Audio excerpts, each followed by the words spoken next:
শুরুতেই সংবাদ শিরোনাম। ব্রাহ্মণবাড়িয়া অনির্দিষ্টকালের জন্য সিএনজি চালকদের কর্মবিরতি। ২৭ জুলাই রোজ রবিবার ব্রাহ্মণবাড়িয়ার প্রতিটি উপজেলায় সিএনজি চালকদের কর্মবিরতি পালিত হয়েছে। এতে করে একদিকে যেমন সাধারণ যাত্রীদের ভোগান্তি তৈরি হয়েছে, অন্যদিকে রয়েছে সিএনজি চালকদের অভিযোগ। সড়কে পুলিশি হয়রানি ও অর্থ দাবি, ড্রাইভিং লাইসেন্স পেতে দুর্ভোগ, বর্তমান অনেকগুলো সিএনজি জব্দ।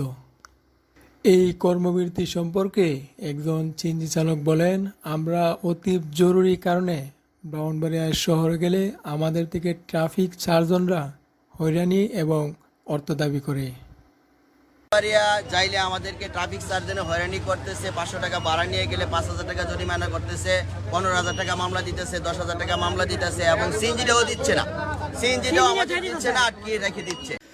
সিএনজি চালকদের দাবি হলো আটককৃতদের নিঃশর্ত মুক্তি দিতে হবে, পারমিট অনুযায়ী জেলার সর্বত্র চলাচলের অনুমতি দিতে হবে, ট্রাফিক পুলিশ নির্যাতন বন্ধ করতে হবে। সিএনজি সমিতির সভাপতি মিজানুর রহমান হুঁশিয়ারি দিয়ে বলেন, এই দাবি আদায় না হওয়া পর্যন্ত কর্মবিরতি চলবে।